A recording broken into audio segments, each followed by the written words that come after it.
संविधान ने, याद रखना, अगर संविधान को ना मानता तो तुम्हें बताता कि अपमान कैसे किया जाता है। याद रखना मेरी बात।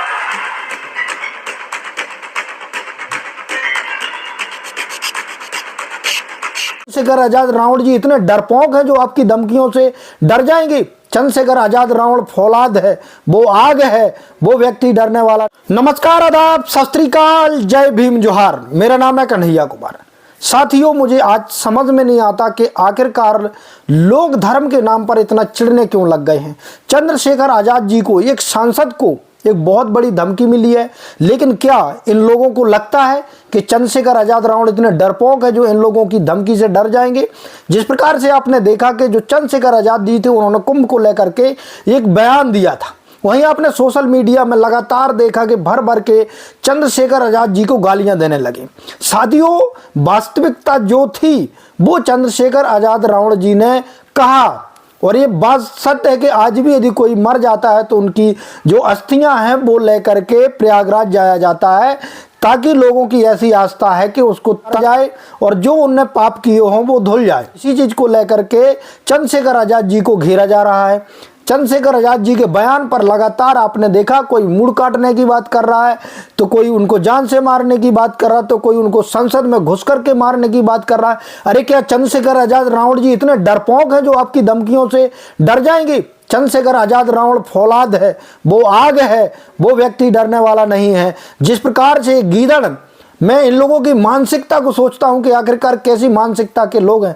चंद्रशेखर आजाद रावण जी वो व्यक्ति हैं जो अपने भाषणों के लिए जाने जाते हैं, और जब वो कोई भी बात बोलते हैं तो वो परिपक्व तरीके से बोलते हैं और संविधान के दायरे में रह करके बात करने का काम करते हैं। लेकिन आपने देखा जिस प्रकार से छुटभइये नेता, जो नेता बनना चाहते हैं, चंद्रशेखर आजाद रावण जी को गाली दे करके और नेता बनना चाहते हैं, ये किस प्रकार से माँ बहन की गालियों तक वो उतर आए हैं। समझ में नहीं आता कि इनकी जो सोच है वो कितनी घटिया है, जो एक माँ बहन तक की गालियां देने लगते हैं। चंद्रशेखर आजाद रावण जी क्या ऐसे लगते हैं? कभी उन्होंने किसी को इस प्रकार की गालियां दी? उनको जो लगा, उनकी आस्था थी, उनने वो बोलने का काम किया। लोगों को अपनी अपनी आस्था, अपना अपना धर्म मानने का पूरा हक और अधिकार है। उनसे उस प्रकार का सवाल किया गया मीडिया के द्वारा, इसलिए उन्होंने जवाब दिया। लेकिन इसमें क्या बुरा लगने वाली बात क्या है? उनका अभी मुक्तेश्वरानंद महाराज ने भी उनका समर्थन किया। उन्होंने कहा कि चंद्रशेखर आजाद जी ने जो बात कही है वो बिल्कुल सही तरीके से कही है। लेकिन ये छुटभइये नेताओं को देखो कि जिस प्रकार से ये चाहते हैं कि चंद्रशेखर आजाद रावण जी को यदि हम गालियां देंगे, उनके परिवार को गालियां देंगे, तो हम वायरल हो जाएंगे, क्योंकि कहीं ना कहीं मीडिया हम लोगों को दिखाने का काम करेगा। अरे तुम लोग चंद्रशेखर आजाद के कुछ भी नहीं हो, तुम्हें चंद्रशेखर आजाद बनने के लिए 10 जन्म लेना पड़ेगा। ये जो गिरे हुए मानसिकता के लोग होते हैं, जो ऐसी घिनौनी मानसिकता के लोग होते हैं, वो इस प्रकार की किसी के माँ बहन की गालियां देने का काम करते हैं।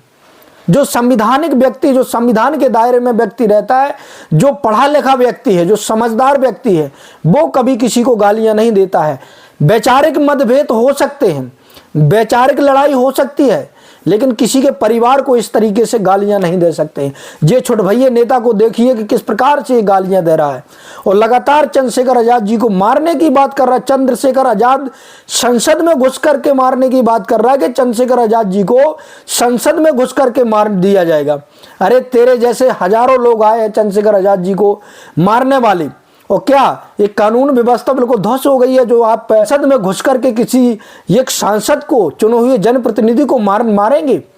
और सरकार ये सुन रही है। मुझे समझ में नहीं आता कि सरकार ऐसे लोगों को तुरंत गिरफ्तार क्यों नहीं करती, इनके ऊपर जो FIR है वो क्यों नहीं करती है।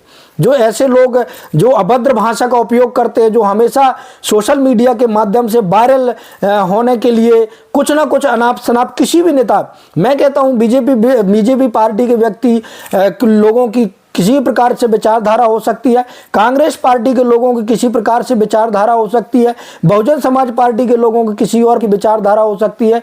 जितनी भी तमाम पार्टियां हैं उनकी अलग अलग सोच, उनकी अलग अलग विचारधारा हो सकती है। जितने भी धर्म मानने वाले उनकी अलग सोच, उनकी अलग विचारधारा हो सकती है। लेकिन क्या हमें एक दूसरे के भावनाओं का सम्मान नहीं करना चाहिए? क्या एक दूसरे के जो धर्म है हम उनका सम्मान नहीं करना चाहिए? लेकिन आप देखिए कि जो छुटभइये हैं जो जिनको टुटपुंजिया गुंडा कहा जाता है, इन मवालियों को जेल में ही सड़ना चाहिए ऐसे लोगों को। और सरकार को, जो खासकर इस प्रकार से अभद्र बोलते हैं किसी के खिलाफ, इनके खिलाफ सख्त से सख्त कार्रवाई होनी चाहिए। आप लोगों की राय क्या है कमेंट के माध्यम से जरूर दें। अभी तक आपने हमारे बीएमएम न्यूज़ 90 को सब्सक्राइब नहीं किया तो सब्सक्राइब कर लें, साथ में बेल आइकन को प्रेस कर लो, वीडियो को लाइक जरूर कर दें। धन्यवाद।